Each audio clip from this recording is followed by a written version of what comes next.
Halo, assalamualaikum warahmatullahi wabarakatuh. Berjumpa lagi dengan dari channel yang senantiasa menemani teman-teman semua dalam persiapan untuk tes P3K. Tentunya untuk formasi khusus P2 dan P3, tes yang akan diujikan adalah Situational Judgment Test atau SJT.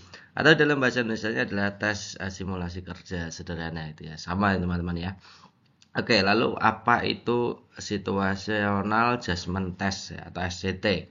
Kita akan bahas sedikit demi sedikit dan beberapa sampling contoh soalnya gitu ya teman-teman ya. Oke, ini pernyataan resmi dari Nunuk ya, selaku Dirjen GTK, yaitu tahun lalu P2 P3 hanya dites observasi, itu tahun lalu gitu ya. Sedangkan tahun ini tes CAT BKN, ya ada tes CAT BKN. Tesnya bukan pengetahuan tapi pada SJT yang lebih membahas pada proses pembelajarannya. Jadi situasional judgment test itu nanti tidak lepas dari proses pembelajaran. Jadi materinya memang seputar pembelajaran teman-teman ya. Itu yang dikemukakan oleh Nunun dan sejalan dengan apa yang kita sampaikan bahwa soal-soalnya tidak akan pernah jauh dari kompetensi guru yang diharapkan gitu ya. Karena memang yang diujikan adalah tentang keguruan, formasi keguruan gitu ya. Nah, berarti kompetensi teknis P2 dan P3 atau SJT tadi ya, atau tes situasi kerja sederhana sama, itu tidak akan pernah lepas dari 4 kompetensi yang harus dimiliki guru. Pedagogik, profesional, sosial, kepribadian. Tapi keempat-empatnya ini harus lingkup materinya hanya pada proses pembelajarannya. Bagaimana situasi guru dalam pengelolaan kelas, bagaimana hubungan guru dengan lingkungannya, bagaimana hubungan guru dengan rekan sejawat, gitu ya. Bagaimana permasalahan yang dihadapi siswa, itu semuanya ada di situ. Pedagogik, profesional, sosial, kepribadian, gitu ya teman-teman ya. Nah, model soal seperti ini itu tidak akan pernah jauh dari kompetensi uji-uji kompetensi guru yang pernah dilaksanakan gitu ya. Misalkan P3K tahun lalu itu bisa digunakan sebagai referensi. Kalau tidak ya pakai yang PPG. PPG itu banyak membahas tentang pedagogik, profesional, sosial, kepribadian. Namun untuk kompetensi profesionalnya terbatas pada proses pembelajarannya. Ada di dalamnya adalah kompetensi pengetahuan tapi untuk proses pembelajarannya. Bagaimana penyelesaiannya. Nah, yang lain semuanya terlibat, baik pedagogik, sosial, kepribadian semuanya masuk dalam tes SJT gitu ya teman-teman. Lalu contoh sampling soalnya seperti apa? Silahkan simak soal dan pembahasannya sebagai berikut. Berikutnya, Peraturan Pemerintah Nomor 57 Tahun 2021 tentang Standar Nasional Pendidikan.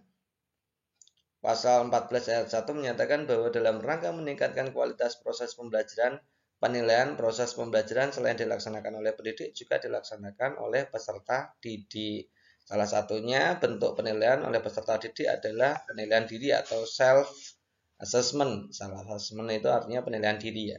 Berikut kegiatan yang paling tepat dilakukan adalah titik-titik. Jadi sebelum kita analisa A sampai E itu kita mau jelaskan dulu teman-teman tentang penilaian diri atau self assessment. Dan bedanya dengan penilaian yang lain apa gitu ya. Oke, saya terangkan dulu nanti teman-teman bisa ikut menjawab dari A sampai E mana yang termasuk self assessment. Di penilaian self assessment atau penilaian diri itu termasuk kan penilaian sikap. Jadi teman-teman kemarin kita sudah membelajarkan untuk teman-teman penilaian sikap itu ada penilaian diri, observasi, kemudian jurnal, kemudian penilaian antar teman, wawancara, gitu ya. Nah, kalau pertama kita lihat ya, penilaian sikap itu dilakukan dengan menggunakan observasi, penilaian diri, penilaian antar peserta didik, dan jurnal. Ini ditambah lagi dengan wawancara juga ya. Kita mulai dari penilaian observasi itu apa? Observasi adalah teknik penilaian yang dilakukan secara berkesinambungan dengan menggunakan indera. Kan pengamatan, ini menggunakan indera, langsung maupun tak langsung. Gitu ya. Kalau langsung itu biasanya menggunakan jurnal. Ya jurnal pengamatan. Kalau tak langsung biasanya menggunakan pedoman ya. Pedoman rubriknya sudah ada gitu ya. Rubriknya sudah dibuat, itu tak langsung. Atau bisa juga dikatakan kalau penilaian observasi langsung itu biasanya namanya adalah jurnal. Yang tak langsung namanya ya observasi tertutup, gitu ya.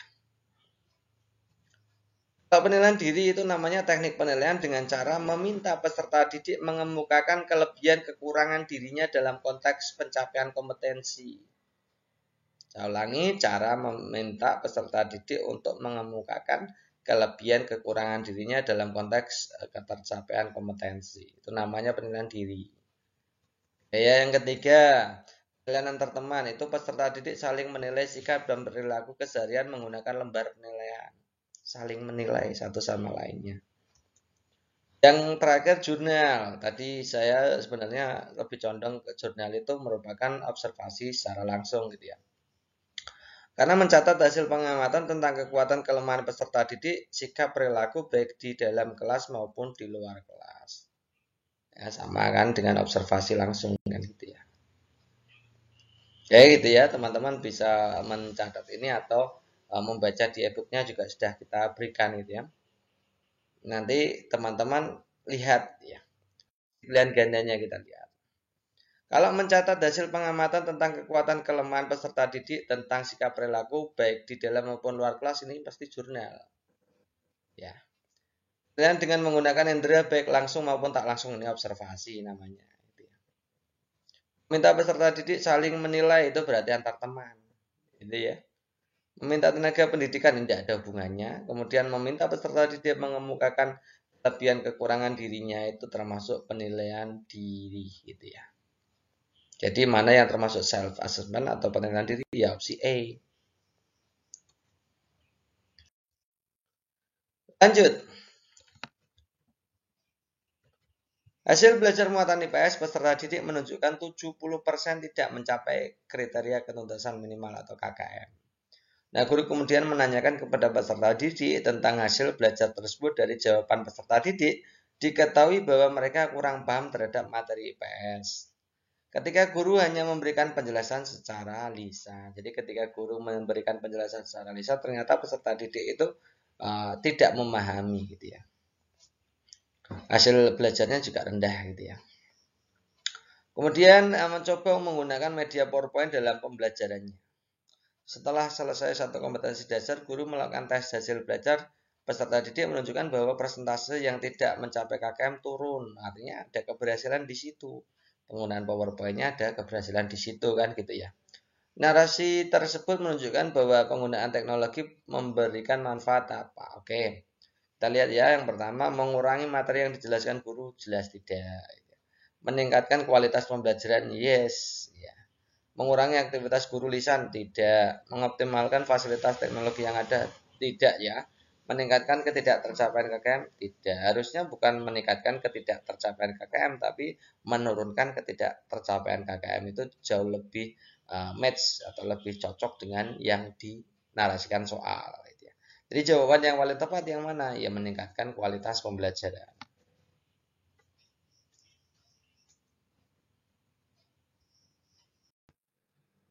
Ketika membelajarkan keragaman suku bangsa yang ada di Indonesia, seorang guru menayangkan gambar orang dari Aceh sampai Papua lengkap dengan karakteristiknya secara bergantian. Nah, menurut teori Jean Piaget, maka narasi tersebut menunjukkan bahwa peserta didik yang ada di kelas tersebut berada pada tahap apa? Apakah sensor motorik, praoperasional, operasional konkret, operasional deduktif, dan operasional formal. Teman-teman, untuk generasi ini perlu teman-teman pahami benar-benar gitu ya. Karena memang selalu keluar. Baik nanti yang keluar itu di operasional formal, kadang di operasional konkret, kadang di praoperasional, bahkan kadang ada di sensomotorik. Jadi tahap perkembangan ini penting gitu ya. Oke, saya akan jelaskan dulu teorinya Jean Piaget ya. Jadi Jean Piaget itu membagi tahap perkembangan seorang itu dari 4 periode ya, 4 tahapan. Yang pertama adalah periode sensori motorik itu sekitar umurnya di bawah 2 tahun, 0 sampai 2 tahun. Nah, pada langkah ini, pada tahapan ini perkembangannya adalah perkembangan motorik gitu ya, perkembangan motorik. Misalkan berjalan, berdiri dan seterusnya gitu ya, menggunakan sistem penginderaan gitu ya. Untuk mengenal lingkungan. Itu tahapan awal. Kemudian yang kedua adalah tahapan periode praoperasional itu 2 sampai 7 tahun. ya, sekitar anak TK ya, sampai di anak TK, sejak 2 tahun sampai anak TK menuju SD gitu ya. Pada periode ini anak biasanya melakukan sesuatu sebagai hasil meniru, sukanya meniru, mengamati, belum bisa berpikir, hanya bisa meniru, mengamati. Ya, jadi bagi teman-teman yang guru TK itu harusnya ketika anak di usia 2 sampai 7 tahun itu jangan diajari untuk berpikir, tapi meniru dulu kemudian mengamati perilaku dari model gurunya itu sendiri gitu ya. Oke. Yang ketiga namanya operasional konkret, itu 7 sampai 12 tahun anak SD, SMP gitu ya. Anak SD menuju SMP ya, 7 sampai 12 tahun. Menuju nih ya, belum SMP gitu ya. Tahapan ini itu anak mampu menggunakan operasi, sudah bisa berhitung gitu ya. Pemikiran anak tidak lagi didominasi oleh persepsi. Ya. Mampu memecahkan masalah logis, namun masih ada batasannya teman-teman. Harus menggunakan media konkret ya. Ranahnya masih dalam berpikir konkret ya, belum bisa abstrak, belum bisa membayangkan gitu ya. Contohnya dalam pembelajaran membelajarkan materi itu kita sebagai pendidik itu harus menggunakan benda-benda kontekstual, benda-benda konkret itu sebagai media pembelajaran. Itu anak di usia SD itu 7 sampai 12 tahun ini ya, teman-teman ya. Nah, ini menuju ke SMP, menuju seterusnya sampai dewasa. Ini anak-anak sudah bisa berpikir logis, bisa mengoperasikan formal, mengidentifikasi masalah, membuat hipotesis gitu ya. Kemudian bisa bernalar secara ilmiah, bisa membayangkan atau abstraksi dan seterusnya. Itu sudah mulai beranjak ya tahapan operasional formal 12 tahun ke dewasa gitu ya. Jadi ada 4 tahapan ini teman-teman. Selain itu berarti bukan dari tahapan Jinpiase gitu ya. Oke, dari sini kita bisa lihat ini kata kuncinya ada di sini teman-teman. Harus benar-benar jeli ini. Menayangkan gambar. Nah, proses gambar ini bagian dari media benda konkret kan? Karena media benda konkret mengajarkan masih berupa media benda konkret, maka itu masuknya di operasional konkret. Maka jawaban yang tepat opsi C gitu ya. Berikutnya, satu kelas berisi peserta didik yang menampakkan kemalasan untuk belajar. Terdapat beberapa peserta didik mengantuk dan kurang interaktif gitu. Tindakan yang relevan dicoba untuk dilakukan guru dalam proses pembelajaran yaitu dengan titik-titik. Coba teman-teman lihat ini, masalahnya ada di mengantuk dan kurang interaktif. Oke, jadi mengantuk kurang interaktif. Kalau mengantuk saja kan bisa dicuci, dibasuh mukanya. Tapi di situ ada kurang interaktif, artinya pembelajaran yang disajikan itu monoton, membosankan sehingga anak itu tidak ikut dalam pembelajaran gitu ya. Kalau kita lihat opsi A, menyuruh peserta didik satu persatu membasuh muka, ini hanya menyelesaikan masalah mengantuk gitu ya. Tapi kalau bosan lagi, mengantuk lagi. Jadi ini tidak mungkin gitu ya. Rancang kegiatan dengan metode pembelajaran berbasis masalah. Nah, itu nanti kita kita jelaskan dulu. Nanti pembelajaran berbasis masalah itu sebenarnya tujuan pokok utamanya apa gitu ya. Menerapkan salah satu model pembelajaran aktif itu juga nanti kita akan kaji. Melakukan penelitian untuk mengetahui sebab peserta malas. Nah, penelitian itu tidak untuk mencari sebab-sebab dari kelemahan dari peserta didik, bukan, tapi untuk mencarikan solusi. Tidak hanya sebab, karena kalau sebab saja itu tidak berpengaruh apa-apa gitu ya. Jadi harus cari solusinya. Ya, yang E menerapkan salah satu metode pembelajaran kooperatif ya. Oke, berarti ada 3 nih ya, dari B, C, E ini yang kemungkinan jawabannya. Lalu bagaimana cara menjawabnya? Kita lihat satu persatu. Nanti teman-teman sambil diingat-ingat kata kuncinya ya. Pembelajaran berbasis masalah itu kata kuncinya apa? Pembelajaran aktif itu apa? Kemudian metode pembelajaran kooperatif itu seperti apa tujuannya gitu ya. Kita mulai dari pembelajaran aktif. Nah, pembelajaran aktif ini tujuannya adalah ini. Menyajikan suasana kondisi pembelajaran yang menyenangkan. Jadi tidak membosankan, menyenangkan. Oke. Siswa menjadi aktif, oke, bersemangat, penuh gairah, memotivasi siswa untuk inovatif, kreatif. Itu pembelajaran aktif, gitu ya. Kemudian kalau cooperative learning itu tujuan utamanya adalah melatih peserta didik dalam kerjasama kelompok, belajar berkelompok. Di dalam kelompok itu pasti ada unsur saling menghargai pendapat, memberikan kesempatan kepada orang lain untuk menyampaikan pendapat dan seterusnya. Jadi fokusnya ya berkolaborasi dalam satu kelompok, saling menghargai, saling bertukar pikiran. Itu tujuan utama cooperative learning, teman-teman. Nah, sekarang yang ketiga, tujuan utama dari pembelajaran berbasis masalah atau PBM atau problem based learning atau PBL sama. Ketika saya menyebutkan PBL itu problem based learning itu sama dengan pembelajaran berbasis masalah. Gitu ya. Jadi kata-kata masalah di situ itu artinya apa? Melatih siswa untuk menyelesaikan masalah, mengidentifikasi masalah sampai ke tahapan menyelesaikan masalah, sampai ke tahapan lagi yang lebih tinggi lagi adalah melakukan generalisasi atau analogi. Gitu ya. Jadi mengembangkan keterampilan berpikir, keterampilan mengatasi masalah, belajar peranan orang dewasa yang otentik, menjadi pembelajar yang mandiri. Gitu. Intinya di situ. Dari sini kita bisa jawab ya, kalau fokusnya adalah mengantuk kurang interaktif, ya yang paling relevan adalah pembelajaran aktif, gitu ya. Jadi C jawaban yang tepat. Ibu Diana, seorang guru kelas 5 SD, melihat beberapa siswanya sering membolos dan malas termasuk siswa yang cerdas. Oke, kita garis bawahi langsung ya. Jadi ini masalahnya bolos, malas termasuk yang cerdas. Berarti permasalahannya ada tidak hanya di orang yang tidak cerdas, tapi juga yang cerdas aja juga suka bolos, suka malas ya. Selama ini Bu Diana tidak pernah menjelaskan dan memberikan pembelajaran tentang kemampuan berbahasa berperan penting dalam kehidupan sehari-hari. Nah, ini berarti kita bisa melihat bahwa Bu Diana ini tidak pernah menjelaskan, loh ini toh manfaat dari pembelajaran yang akan kita laksanakan.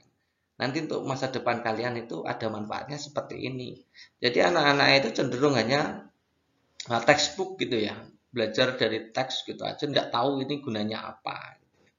Maka anak-anak tidak tertarik dengan pembelajaran itu kan gitu ya.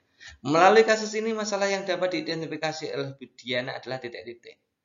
Gitu ya. Kita lihat yang metode mengajar yang dipakai guru sangat penting. Nah, metode mengajar kita tidak belajar di sini, tidak menganalisa di sini ada unsur metode belajar ya. Karena di sini fokusnya adalah bahwa anak itu tidak tertarik dengan pembelajaran karena memang tidak mereka merasa bahwa pembelajaran ini tidak ada manfaatnya untuk mereka. Jadi tidak ada hubungannya dengan metode pembelajaran. Berarti ini pasti bukan. Guru tidak menggunakan bahan ajar yang tepat. Nah, fokusnya tadi kita sudah belajar ya.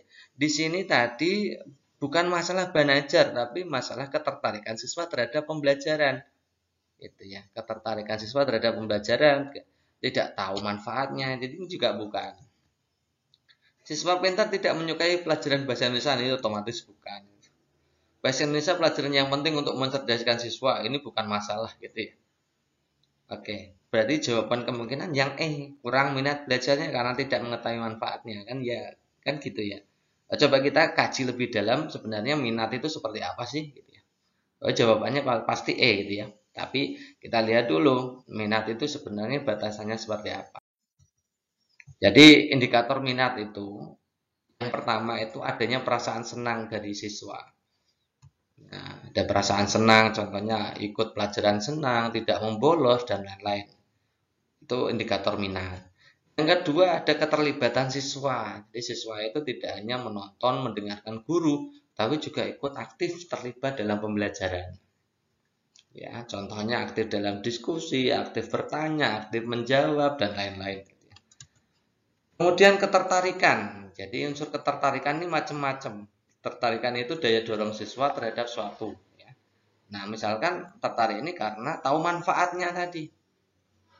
Karena tahu manfaatnya, maka mereka menjadi tertarik gitu ya. Oke. Kemudian yang keempat ada perhatian. Nah, kalau memang suka, tertarik, itu pasti perhatian. Orang dikatakan berminat itu kalau perhatian. Ya. Minat dan perhatian merupakan dua hal yang dianggap sama dalam kehidupan sehari-hari, oke. Perhatian siswa merupakan konsentrasi siswa terhadap pengamatan dan pengertian. Itu contohnya itu ya. Intinya mendengarkan penjelasan guru dan mencatat materi itu contoh indikator dari perhatian siswa. Nah, lalu bagaimana cara meningkatkan minat? Saya sudah sajikan di sini. Yang pertama, buat konten materinya dalam pembelajaran itu yang relevan dengan kehidupan sehari-hari siswa.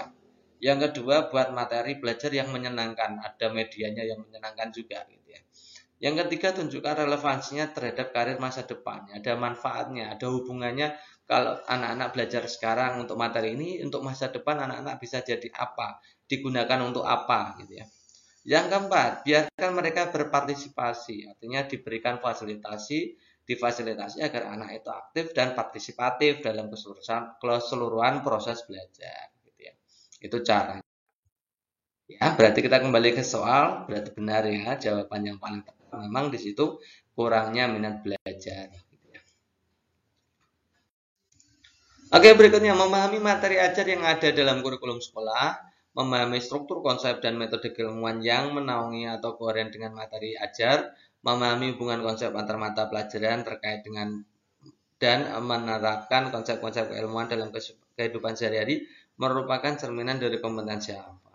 Ini terkait teman-teman ditanyai tentang definisi dari 4 kompetensi guru.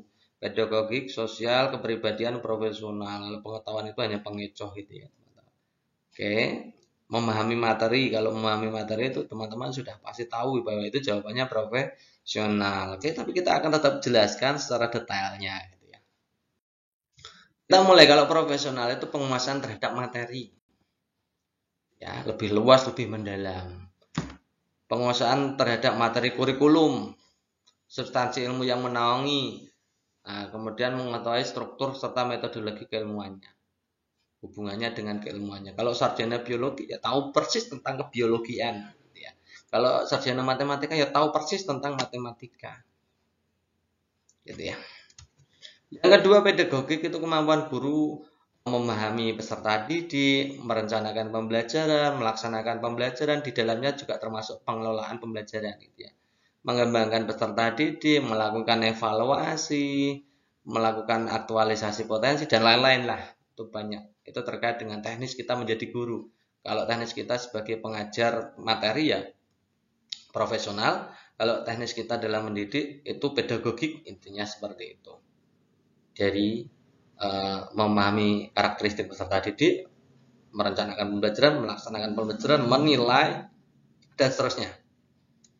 Kalau hubungannya dengan kompetensi kepribadian itu mencerminkan pribadi yang dewasa, arif, wibawa, mantap, stabil, akhlak mulia. Nah, bisa menjadi teladan yang baik bagi peserta didik. Kalau sosial bagaimana? Kalau sosial itu kemampuan yang dimiliki oleh seseorang guru untuk berkomunikasi, bergaul dengan tenaga pendidikan yang lain, dengan peserta didik, dengan orang tua, dengan masyarakat. Itu ya, itu sosial. Oke, jadi kita sudah jawab ya, kalau memahami materi ajar berarti struktur ke dalam. Itu berarti profesional.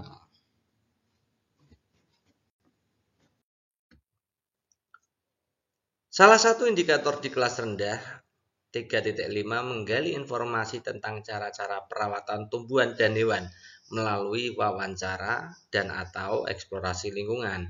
Pak Joni, guru SD di kelas rendah, berusaha menyampaikan motivasi ketika memberikan materi ajar dengan KD tersebut. Bentuk motivasi yang dapat diberikan Pak Joni ketika membuka pelajaran adalah titik-titik. Nah, ini sudah sering kali kita bahas ya, bagaimana cara menentukan awal pembelajaran, bagaimana kita menentukan persepsi, bagaimana kita menentukan motivasi pembelajaran gitu ya. Untuk mengingatnya kembali saya akan berikan penjelasan lagi. Jadi kalau ada soal-soal seperti ini, bagaimana menentukan motivasi, bentuk motivasi yang tepat diberikan oleh guru itu harus bagaimana gitu ya.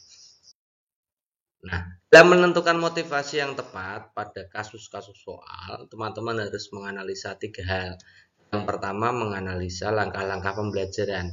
Biasanya di situ A sampai E itu akan masuk ke langkah pembelajaran, baik itu pendahuluan, inti, dan penutup gitu ya. Kegiatan motivasi itu masuk di kegiatan pendahuluan. Itu intinya situ ya teman-teman ya. Nah, persepsi dan motivasi itu di langkah pendahuluan. Pertama dianalisa itu dulu. Kemudian langkah kedua. Jadi dalam memberikan motivasi itu harus memberikan media atau metode yang di situ itu membangkitkan minat peserta didik, yang menarik untuk peserta didik, misalkan penyajian video, penyajikan gambar, peraga, bernyanyi. Nah, itu seperti itu, kegiatan yang menarik siswa. Jadi tidak langsung ke bentuk pelajarannya, bentuk pembelajarannya langsung, tidak seperti itu. Jadi anak itu harus diberikan intermezzo dulu gitu ya, diberikan intermezzo yang menarik dulu, yang belum sampai ke tahap berpikir dulu. biar anak-anak itu senang dulu gitu. Intinya di situ di awal kegiatan pembelajaran.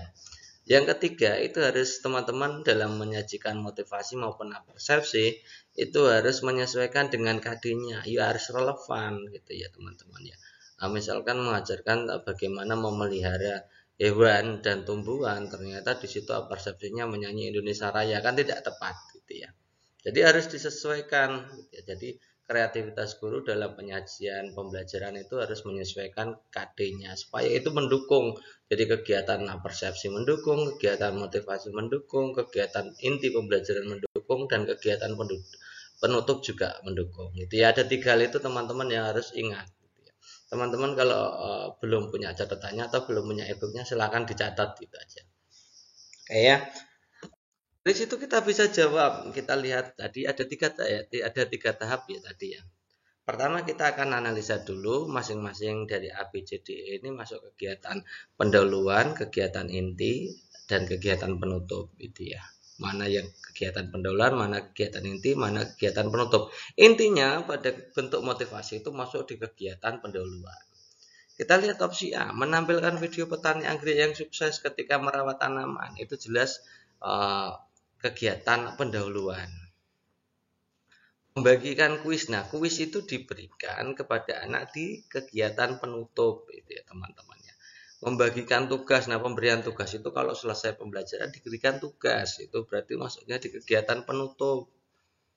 Membuat kesimpulan, nah menyimpulkan, melakukan refleksi, merangkum, memberikan kuis itu juga kegiatan penutup teman-teman. Yang memberikan pesan agar peserta didik hati-hati memelihara kucing. Nah, pesan kesan itu juga bagian dari refleksi, itu masuk di kegiatan penutup juga gitu teman-teman. Nah, dari sini kita hanya menggunakan yang langkah pertama saja sudah bisa menjawab. Ternyata pendahuluannya ada di A gitu. Dan kebetulan di A itu juga menampilkan video petani anggrek, itu jelas menarik, menggunakan media yang menarik, minat peserta didik jadi enjoy, dan tidak langsung ke pelajarannya seperti itu ya. Jadi anak itu dibuat tertarik dulu, jangan langsung diberikan pembelajaran secara langsung gitu ya. Jadi masih dalam tahapan menarik dulu. Oke, jadi jawaban yang paling tepat adalah opsi A. Hal kedua, 6 anak perempuan yang bekerja sebagai pengasuh anak di sebuah kompleks perumahan Kecamatan Cibiru, Bandung, Jawa Barat mengakui terpaksa bekerja begitu lulus SD ke bawah. Hal ini menandakan bahwa gitu ya. Dari kasus ini kita bisa menganalisa, oh ternyata anak baru lulus SD itu sudah bekerja, itu faktornya apa gitu ya. Kita lihat opsi A, angkatan kerja lulusan SD dapat digaji di bawah UMR, jelas tidak ya. Jadi UMR itu berlaku untuk siapa saja gitu yang kerja di perkotaan ya. Jadi A bukan. B, akses masyarakat terhadap pendidikan belum membaik, ya ini benar teman-teman. Tentang pendidikan, yang angkatan kerja lulusan SD ke bawah lebih diminati, jelas tidak ya. Fasilitas kesehatan ini tidak ada hubungannya dengan kesehatan. Permintaan tenaga kerja semakin meningkat, ini juga masuk sebenarnya teman-teman. Tapi di situ ada diksi lulus SD langsung kerja, gitu ya teman-teman. Karena akses pendidikannya memang belum. Jadi antara B dan E yang lebih dekat yang mana? Tentu saja yang B. Oke, soal berikutnya, Pak Bejo merupakan guru kelas 5 SD. Pada waktu mengajarkan konsep perambatan kalor di depan kelas, dia mendapatkan sebagian besar peserta didik kesulitan memahami materi dan tidak memperhatikan penjelasannya. Salah satu hal tersebut membuat Pak Bejo merenung, kemudian bertanya-tanya, mengapa peserta didik cenderung mengantuk ketika dia menjelaskan konsep. Nah, ini masalahnya di sini kita garis bawahi dulu ya, mengantuk gitu ya. Ketika menjelaskan konsep, itu artinya siswa tidak tertarik gitu ya. Mengantuk itu tanda bahwa siswa itu tidak tertarik, tidak memiliki minat yang bagus terhadap pelajaran yang diberikan oleh Pak Bejo. Nah, kalau hubungannya dengan minat, pasti teman-teman tahu bahwa itu adalah tentang media atau metode. Tentang media atau metode, penggunaan media atau penggunaan metode yang tepat yang bisa memfasilitasi siswa membangkitkan minat peserta didik ya teman-teman ya. Nah, rencana tindakan yang dapat dilakukan Pak Bejo kira-kira apa? Kita langsung analisa saja dari pilihan ganda A sampai E. Yang A meminta peserta didik mengamati tayangan video, berarti menggunakan media gitu ya, tentang fenomena perambatan kolor dan menyampaikan pendapatnya. Good. Yang A ini bagus sekali ya teman-teman. Ada penggunaan media. Ini salah satu bentuk yang membuat ketertarikan siswa terhadap pelajaran atau membangkitkan minat peserta didik gitu ya. Yang B meminta peserta didik untuk menuliskan pendapat tentang fungsi kayu pada alat masak logam. Ini jelas tidak ya teman-teman, masa menuliskan pendapat, apakah itu bisa mengatasi mengantuk? Ini tidak ada hubungannya dengan media gitu ya teman-teman. Metode media tidak digunakan, jadi ini pasti bukan.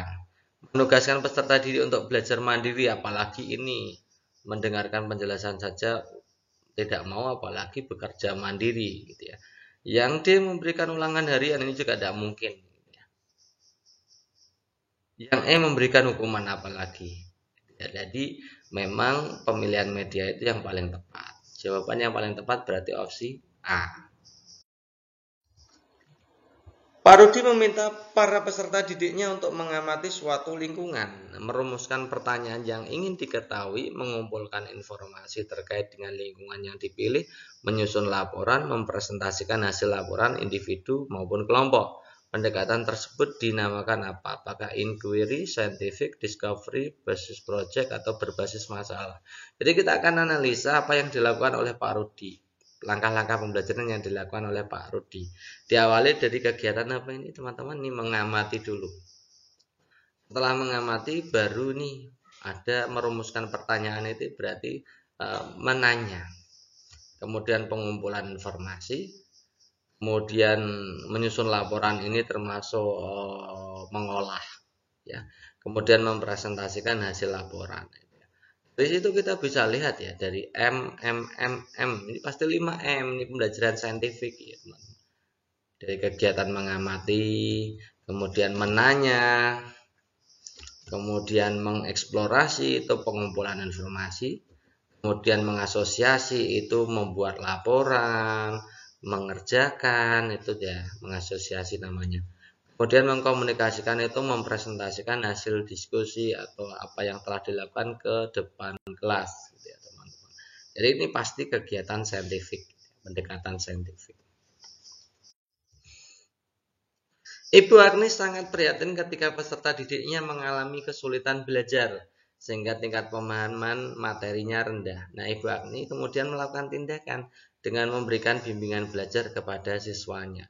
Dalam proposal PTK yang disusun, hipotesis dari rumusan PTK Bu Agni adalah titik-titik. Jadi kali ini kita akan pelajari bagaimana sih rumusan dari hipotesis PTK.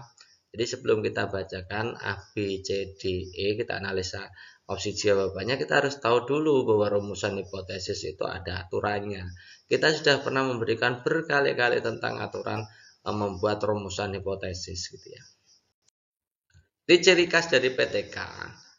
Ciri khas dari PTK itu pada hipotesis bentuk PTK ya, itu meningkatkan, misalkan meningkatkan titik-titik contoh hasil belajar, meningkatkan variabel terikat, itu contohnya hasil belajar. Melalui penerapan, itu penerapannya adalah apa yang dilakukan atau strategi atau model atau medianya. Nah, contohnya itu discovery learning, misalkan begitu. Jadi meningkatkan hasil belajar melalui penerapan discovery learning contohnya, atau bisa dibalik, penerapan discovery learning untuk meningkatkan hasil belajar.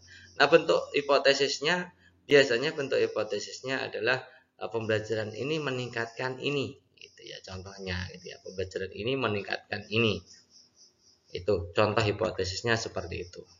Dari teori tersebut kita bisa menjawab ya, kita langsung analisa masalahnya dari A, B, C, D, E. Tapi sebelum itu kita harus tahu dulu variabel terikatnya apa, variabel bebasnya nanti apa. Kita lihat ya, dari bacaan itu ternyata yang akan ditingkatkan adalah pemahaman materi. Jadi ini variabel terikatnya, pemahaman materi. Nah, dari pemahaman materi tersebut kita lihat opsi pilihan gandanya yang tidak sesuai dengan pemahaman materi yang mana? Yang E. Ini yang E ya, yang E ini bukan ya, karena di situ mengatasi kesulitan belajar. Padahal yang mau ditingkatkan adalah pemahaman materi. Jadi tidak mungkin yang E. Yang D juga tidak mungkin. Itu mengatasi kesulitan belajar juga tidak mungkin itu ya. Kemudian yang dilakukan apa? Model apa yang dilakukan atau strategi apa yang digunakan? Ternyata menggunakan bimbingan belajar.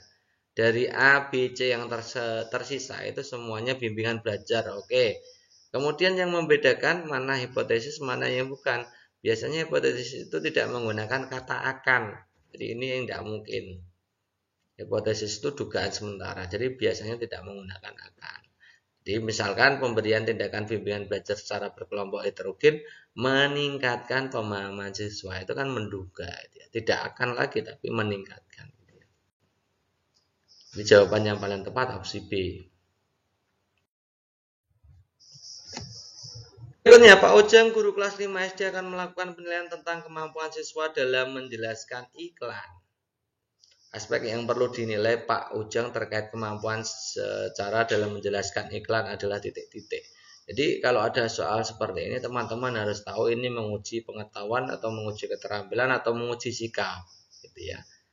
Nih, teman-teman dilihat ini menjelaskan iklan. Kalau proses menjelaskan, menyebutkan, kemudian mengidentifikasi itu pasti masuknya di pengetahuan. Pokoknya kalau C1 sampai C5 itu biasanya menggunakan pengetahuan. C6 biasanya menggunakan keterampilan, kecuali yang C3 penerapan itu kadang ya dimasukkan dalam tahap keterampilan. Ya, jadi yang ditanyakan di situ adalah pengetahuan.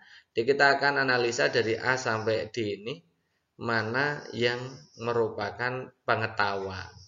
Kalau ketepatan siswa dalam mengidentifikasi, identifikasi ini pengetahuan. Ya, ketepatan siswa dalam menjelaskan ini juga pengetahuan. Jadi dua-duanya ini pengetahuan. Ketepatan siswa dalam menulis iklan. Menulis itu mengkonstruksi, membuat produk, mengkonstruksi iklan. Nah, gitu ya. Proses pengkonstruksian ini maksudnya di keterampilan, teman-teman. Memaknai ini juga termasuk jenisnya keterampilan. Keberanian siswa dalam menyampaikan iklan. Nah, menyampaikan itu artinya kan menyajikan. Menyajikan itu termasuk keterampilan. Nulis itu juga mengkonstruksi termasuk keterampilan. Jadi dua-duanya keterampilan. Penggunaan kalimat efektif dalam ungkapan. Kalau penggunaan kalimat efektif dalam ungkapan itu juga masuk keterampilan lisannya. Kemudian ketepatan menulis iklan itu juga keterampilan. Jadi yang dua-duanya merupakan pengetahuan ya yang opsi A saja. Next berikutnya, seorang guru kelas 4 menuliskan indikator siswa dapat membedakan antara tanggung jawab dan kewajiban sebagai warga negara masyarakat, ya, warga masyarakat dalam kehidupan sehari-hari. Nah, penilaian pengetahuan dilakukan dengan cara mengukur penguasaan siswa yang dicakup dimensi faktual, konseptual, metakognitif. Prosedurnya tidak ada ya. Dalam berbagai tindakan proses itu ada A sampai F. Teknik penilaian yang sesuai adalah titik-titik. Nah, teman-teman harus membacanya jeli. Ini yang mau ditanyakan ini pengetahuan, keterampilan apa? Sikap. Di sini jelas pengetahuan. Kalau pengetahuan teman-teman sudah tahu ada 3. 1, tulis. Penilaian tes tulis ya, tes penilaian tes, kemudian penugasan, kemudian yang ketiga adalah lisan. Tes penugasan, tes lisan, dan satunya lagi tadi ya. Jadi ada tes tertulis, tes lisan, tes penugasan. Itu ya, itu pengetahuan. Kalau keterampilan ya macam-macam, ada produk, ada praktik, ada project, ada portofolio. Gitu ya. Kalau sikap ya biasanya menggunakan observasi, penilaian diri, penilaian antar teman, jurnal. Itu teman-teman harus paham benar itu ya. Tes tertulis itu masuknya di pengetahuan. Lembar observasi itu sikap. Tes lisan pengetahuan. Pilihan ganda pengetahuan. Penugasan juga pengetahuan. Pilihan ganda itu termasuk tes tertulis ya. Jadi juga pengetahuan. Skala sikap itu sikap ya. Jadi opsi pilihan ganda yang cocok ya yang opsi D, A, C, E. Ya, teman-teman, B jelas bukan.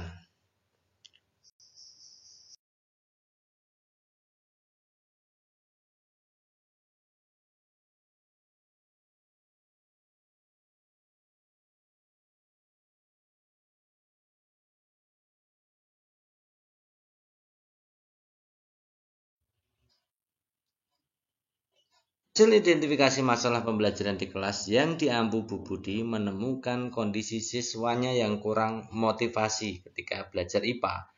Nah, siswa merasa kesulitan ketika mempelajari IPA. Bu Budi merencanakan suatu tindakan sambil melakukan penelitian tindakan kelas untuk meningkatkan motivasi siswa dalam mempelajari IPA yang cocok dilakukan oleh Bu Budi. Nah, ini yang cocok apa? Kita lihat opsi pilihan gandanya A. Penerapan model role playing untuk meningkatkan motivasi belajar IPA siswa. B. Peningkatan hasil belajar IPA melalui metode eksperimen. C. Peningkatan pembelajaran diskusi terhadap motivasi belajar. D. Media pembelajaran interaktif untuk meningkatkan aktivitas siswa. Atau E. Meningkatkan motivasi belajar siswa dengan problem based learning. Oke teman-teman, untuk menjawab soal seperti ini saya berikan gambarannya seperti ini. Jadi ciri khas dari PTK itu adalah ini, untuk judulnya adalah meningkatkan, ada variabel terikatnya, kemudian melalui penerapan variabel bebas gitu ya. Variabel terikat di situ adalah hasil belajar gitu ya. Atau bisa juga dengan penerapan variabel bebas untuk meningkatkan variabel terikat gitu ya. Nah, variabel bebas itu contohnya ya model-modelnya gitu ya. Role playing, PBL, dan lain-lain. Kemudian variabel terikatnya itu masalah yang dikaji atau diperbaiki. Misalkan hasil belajar, kemudian motivasi, aktivitas siswa, dan lain-lain.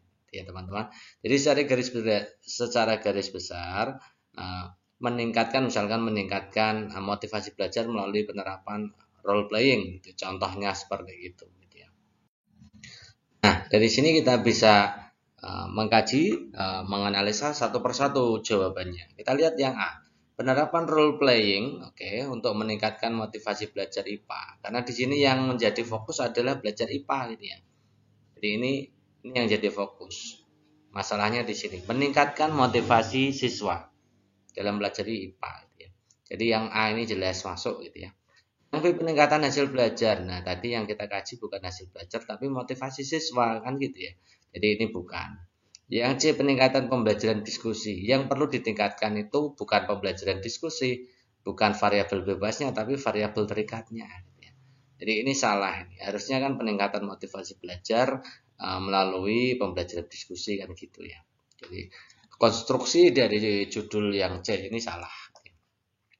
Yang D, media pembelajaran interaktif untuk meningkatkan aktivitas siswa. Aktivitas siswa di sini tidak sama dengan motivasi kan. Jadi yang jadi fokus tadi adalah motivasi. Jadi bukan aktivitas siswa gitu ya teman-teman ya. Ini juga salah. Yang E, meningkatkan motivasi belajar. Siswa dengan problem based learning ini benar. Lalu kita pilih yang mana antara A dan E. Nah, di situ motivasi belajarnya materi IPA yang lebih lengkap berarti yang A gitu ya. Yang B, yang E itu tidak lengkap gitu ya. Jadi jawaban yang paling tepat opsi A. Penyerapan. Oke, berikutnya. Seorang guru akan mengajar KD melisankan puisi karya pribadi dengan lafal, intonasi, ekspresi yang tepat sebagai bentuk ungkapan diri agar siswa dapat menghasilkan puisi karya sendiri. Nah, kegiatan pembelajaran pada tahap mengamati yang tepat dilakukan pada KD tersebut adalah titik-titik. Kita diminta menganalisa 1-5 mana yang termasuk kegiatan mengamati. Yang satu, siswa diminta membaca contoh puisi, mengidentifikasi ciri puisi, mengamati lingkungan sekitar, menuliskan hal-hal menarik, diminta mengingat, mempresentasikan ragam puisi, kemudian menjelaskan tentang puisi, meminta siswa menulis puisi tentang topik yang disediakan. Yang nomor 5 itu guru meminta siswa mengamati gambar yang sesuai. Kalau kita lihat dari opsi pilihan gandanya, teman-teman pasti sudah menebak. Itu kegiatan mengamati di situ berarti masuk di 5 langkah 5M. 5M scientific learning ya. Coba kita kaji dulu untuk scientific learning. Jadi scientific learning itu ada 5 langkah ya, atau 5M ya. Pertama mengamati, kemudian menanya, mengeksplorasi. Kalau mengeksplorasi itu pengumpulan data teman-teman. Bisa suruh baca buku, mencari literatur, kemudian yang lain lah. Pengumpulan data lewat diskusi dalam kelas juga bisa. Kemudian mengelaborasi atau menafsirkan, mengolah data. Jadi setelah mengumpulkan data, mengolah data atau bahasa lainnya mengelaborasi. Ya. Mengelaborasi ini contohnya yang menulis laporan gitu ya. Nah, itu ya. Kemudian berikutnya adalah menyajikan, mempresentasikan. Penyajian presentasi itu contohnya ya teman-teman sudah tahu ya, mempresentasikan itu disuruh menyajikan di depan kelas gitu ya. Itu maksudnya mengkomunikasikan gitu. Jadi 5M itu mengamati, menanya, mengumpulkan data, mengolah data, kemudian menyajikan data. Ada 5M. Oke ya. Jadi teman-teman sekarang kita analisa dari 1 sampai 5. Siswa diminta membaca contoh puisi, mengidentifikasi ciri-ciri puisi. Nah, proses membaca contoh, mengidentifikasi itu kan kegiatan eksplorasi. Ya, mengumpulkan data. Ya. Nah, ketika baru membaca, mengidentifikasi, proses diskusi itu baru kegiatan eksplorasi, mencari tahu, gitu ya, mencari data, mengumpulkan data. Kemudian yang nomor 2, siswa mengamati lingkungan sekitar, meminta menuliskan hal-hal yang menarik. Ini jelas ini ya, ini pengamatan atau mengamati. Yang ketiga, siswa diminta mengingat kembali, kemudian mempresentasikan ragam puisi. Kegiatan presentasi itu masuk di mengkomunikasikan atau menyajikan, mengingat itu masuk di persepsi. Gitu ya. Jadi ini masuknya di bertanya dan mengkomunikasikan. Yang nomor 4, menjelaskan tentang puisi, meminta siswa menulis puisi. Nah, kegiatan menulis puisi itu ya, kegiatan menulis puisi ini termasuk dalam kegiatan elaborasi, mengelaborasi atau menafsirkan data. Pokoknya kalau ketika anak itu sudah bekerja menjawab pertanyaan dan lain-lain itu sudah namanya mengelaborasi. Kalau sekedar baru dalam tahap mencari tahu, berdiskusi, mengumpulkan data itu masuknya di mengeksplorasi ya. Guru meminta siswa mengamati gambar yang sesuai dengan tema puisi yang akan ditulis. Meminta siswa mengamati gambar, berarti kegiatan pengamatan, mengamati gitu ya.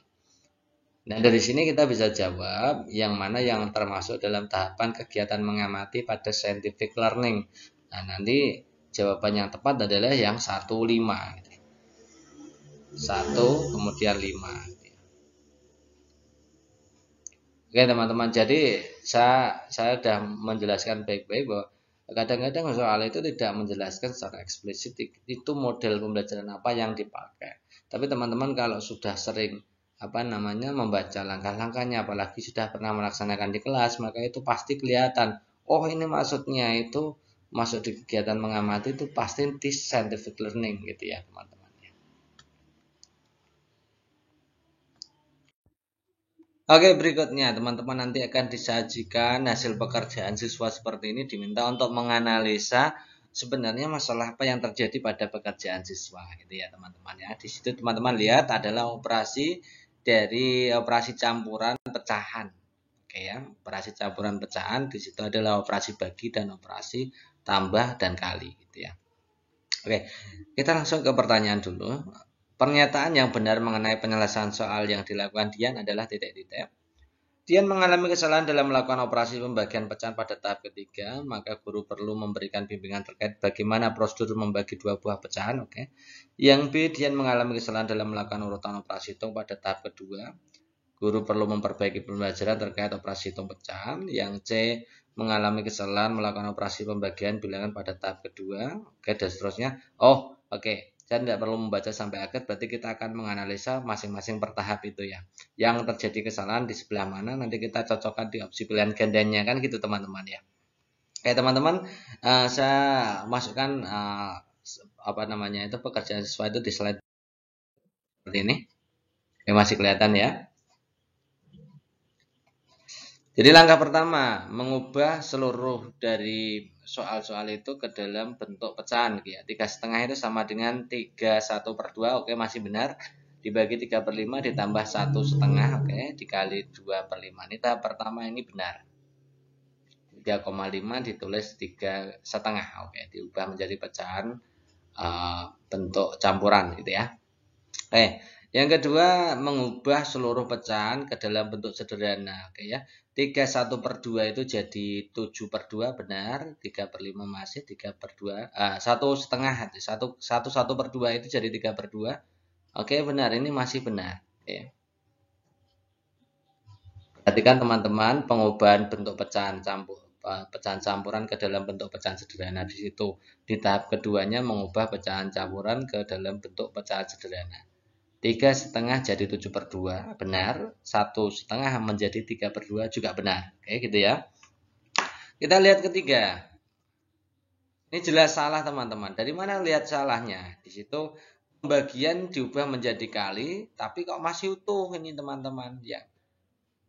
Harusnya kalau diubah menjadi kali, itu penyebutnya jadi pembilang, pembilangnya jadi penyebut, kan ya. Jadi bagi 3/5 kalau diubah jadi kali, harusnya jadi kali 5/3, kan gitu ya teman-teman. Jadi langkahnya yang salah adalah nomor 3. 4 dan 5 tidak usah kita bahas gitu ya, karena sudah ketemu step yang salah itu di langkah ketiga. Gitu ya teman-teman ya. Oke. Berarti di situ kenapa tidak paham tentang konsep pembagian. Ya. Pembagian kalau diubah menjadi kali harusnya dibalik. Jadi operasi pembagiannya masih kurang, salah di tahap ketiga. Kayak gitu ya, disimpan ya. Oke. Kita lihat ya, Dian mengalami kesalahan pada operasi pembagian pecahan tahap ketiga benar. Guru memberikan bimbingan terkait bagaimana prosedur membagi dua buah pecahan ini benar. Yang B salahnya di tahap kedua salah, yang C tahap kedua salah, yang D tahap kedua salah, yang E tahap kelima. Ini tahap kelima, tahap ketiganya sudah salah, jadi yang E tidak usah kita bahas. Maka jawaban yang paling tepat adalah opsi A gitu ya teman-teman ya. Nah, teman-teman, bagi teman-teman yang mau belajar lagi untuk belajar lewat cetak ya, teman-teman bisa membeli ebook prediksi PPPK yang model SJT atau situational judgment test, atau bahasa lainnya juga model tes situasi kerja sederhana, khusus untuk kebutuhan khusus, dan juga tersedia juga untuk kebutuhan yang umum P4 juga tersedia ya, cukup harganya 50.000, nanti dapat tryoutnya juga. Teman-teman pelajari untuk ebook dan tryoutnya gitu ya teman-teman ya. Untuk ebooknya soal-soalnya adalah model soal baru ya, kalau tryoutnya juga demikian gitu ya teman-teman. Silahkan teman-teman bagi yang berminat hubungi nomor yang tertera pada ini 085712166998. Terima kasih atas perhatiannya. Assalamualaikum warahmatullahi wabarakatuh.